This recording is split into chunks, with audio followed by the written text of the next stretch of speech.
back. This is your Feel Good Breakfast Show, Express on SABC3. It's a Friday. Thank you so much for tuning in. Thank you, Lord. What? Are you saying thank you, Lord, that people tuned in, or you thank you that it's a Friday? It's a Friday. Okay. Well, thank you for tuning in. We love you. You know we do. But dude, Olympic fever has hit everywhere. I mean, I think everywhere people are looking to compete in any way possible. Exactly. What do you mean? You're sitting a little bit slouched there, bro. Should I be more like this? Than yours, yeah.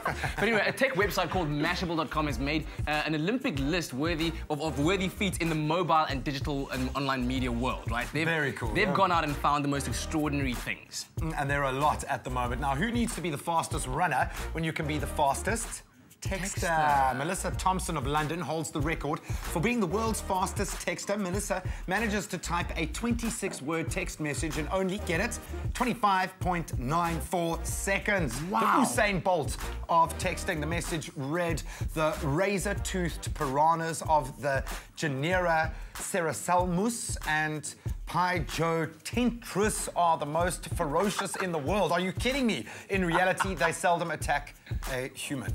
Wow. That's madness. I think it took you longer to read than it did for her to type it out. That's insane. So crazy. Yeah, so she did this, and yeah, she's obviously the world's fastest texter, as you just said right about now, right? Now, when a mountain climber named Rob Baber reached the summit of Mount Everest, instead of passing out from exhaustion, as most of us would do, he pulled out his cell phone and proceeded to make a phone call from there, and the phone call is now being called the highest, or the phone call made from the highest altitude, and he left a message, a voice message on a telecommunications company saying, one small text for man, one giant leap for mobile kind. Lovely. Yeah. Then what could you do in the space of 10 days? Well, a lot, right? Yeah. Alex Fultane of Sydney, Australia, held the longest Skype call ever with a friend. The call lasted 240 hours, 10 minutes and 23 seconds to be exact. The more than 10 full days. Incredible. In order to set the record, Alex and her friend had to keep up a conversation for the entire duration of the call. Perhaps they slept in shifts, I don't know, whilst one of them kept up a one-sided conversation. Yeah, I don't know how you do that, but they did it. And anyway, well done, Australia. So another crazy thing that happens is called, have you ever heard of a hackathon? A hackathon? Yeah, this is where a bunch of hackers kind of just get together and they do what they do best. They hack. Now, there was something called Random Hacks of Kindness, or RHOKs, right? Which is a hackathon that's co-sponsored by Google, Microsoft, NASA, and a whole bunch of other big organizations. And what happened here is that these guys got together to design software that was meant to help in disaster management. And one guy created an app called Tweak a Tweet, which was used during the 2010 Haiti earthquake, and was meant for people to kind of report incidents, and it would help in quicker responses from the emergency services as well. Become the news source yourself. Man, has Twitter changed our world. Now, imagine if gaming was a competitive sport, Grant. Well. Okay, imagine, son. Well, imagine no more. Major League Gaming, or MLG, competitions takes place in the United States. Players go head-to-head in arenas. In games including StarCraft or League of Legends, Summer Championships are even held, and upcoming events listed on the MLG website. Now, currently a player under the Atlas, or the alias rather, Dongray, that's such a gamer's nickname, is ranked first with statistics showing that he or she, whoever it is, has won 87.5% of their games. So do you think our boy could take them, Grant? Do you think Definitely. But anyway, speaking of our boy Grant, he got the chance to go to the iStore to check out the latest MacBook Pro. What a lucky guy. I mean, you know... Yeah, he does have a good job. Take a look.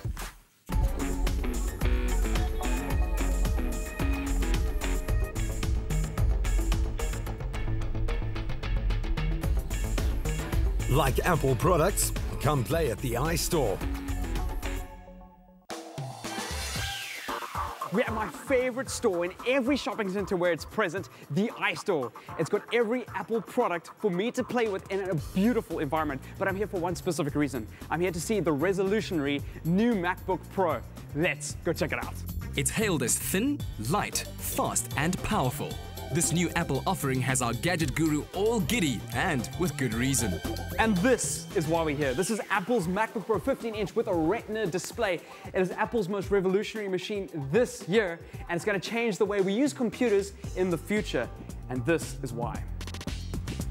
Oh, big surprise! There's no optical drive. Now, optical drive is a DVD or CDD drive, which is becoming obsolete. When you can base everything on the cloud or store it onto an external hard drive, there's no need for it. So all that extra space has allowed way for an HDMI port, and also the extreme thinness of that. Check that out. That's 18 millimeters thick. Now, 18 millimeters is just less than 2 centimeters, and that is the thinnest notebook in the world. And on the other side, we've got 2 Thunderbolt ports. These are the fastest file transfer ports in the world, which makes transferring files onto external hard drives that much easier. To keep it this thin, what they did was they got rid of the old school hard drive and included a new solid-state hard drive.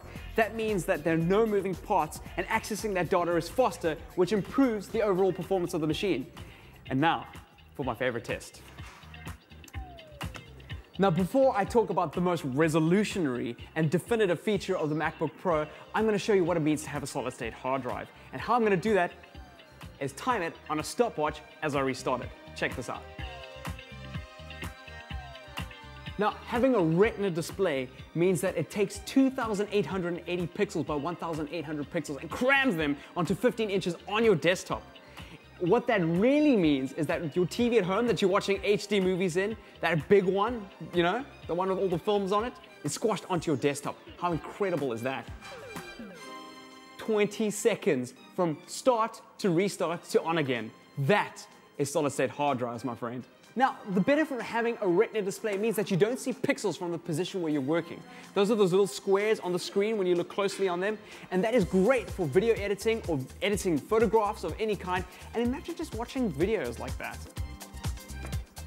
There we have it. With it being 18 millimeters thin, it is the thinnest notebook in the world, and with its Retina display making it the highest resolution notebook that money can buy, Apple is changing the world yet again. Grant, dude, the Espresso Studios is that away. There are 13 iStores nationwide, and you're invited to pop in, explore, and play.